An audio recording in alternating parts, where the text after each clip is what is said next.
Desvios, causas, consequências. Em resposta às falhas dos alunos, os professores podem experimentar muitos recursos. Todos podem ser úteis e um não é melhor que o outro, nem garantia de sucesso. Usar uma estratégia geral, qualquer que seja o conhecimento, leva inevitavelmente a desvios graves.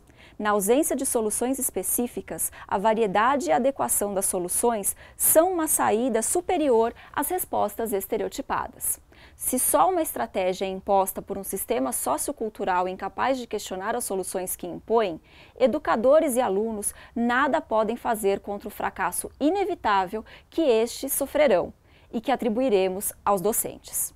O desvio mais evidente é um sistema retroalimentado cujos efeitos negativos reforçam as causas de variação em vez de lhes contrariar a fim de responder a exigências políticas apoiadas por análises superficiais de testes de avaliação em massa.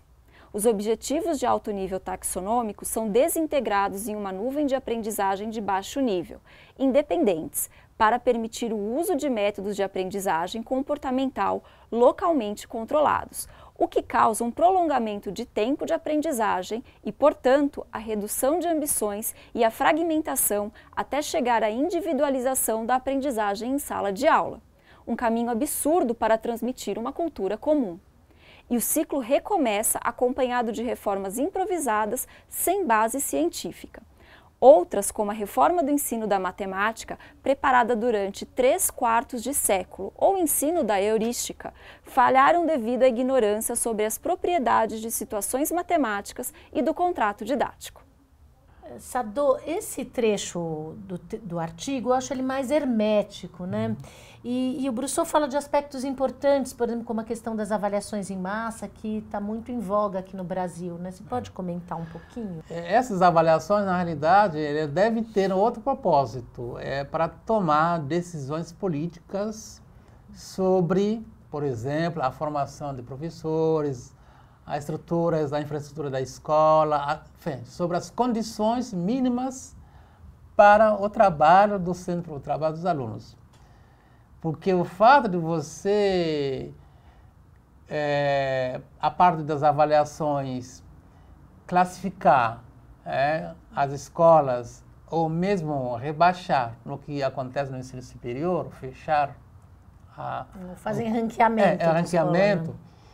O que faz? Faz com que a gente fica correndo atrás de formar os alunos para a avaliação. A gente não está formando aluno para ser um cidadão. Sadô, ainda nesse trecho, ele comenta também sobre a reforma da matemática, né? E por que a reforma da matemática falhou? Eu acho que pode ser que nossos leitores não conheçam, nem todo mundo é matemático, né? A grande parte não é.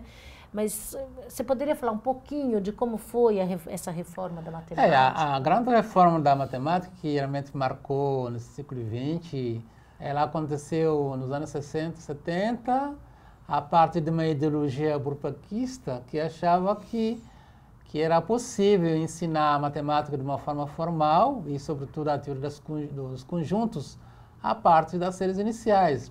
E isso realmente influenciou o mundo inteiro, inclusive o Brasil. Só que se percebeu realmente que era uma coisa muito complicada e os alunos saíam sem saber realmente o que é matemática. Até a própria teoria dos conjuntos os alunos não sabiam o que era. E, sobretudo, associavam e tinham um problema muito sério em relação à teoria dos conjuntos. Tinha exemplos relacionados com o dia a dia da criança que não faziam no mínimo sentido do ponto de vista matemático. E então, os professores não faziam ideia também, porque eu lembro que deu ensinar. Claro. E aí se percebeu no mundo inteiro que aquele lá realmente causava muito prejuízo em termos de aprendizagem em relação aos alunos. E aí que realmente foi feita uma nova reforma no mundo inteiro. E aqui no Brasil se foi feita uma reforma. E aí, mais essa reforma deixou de lado várias coisas importantes. Por exemplo, a geometria.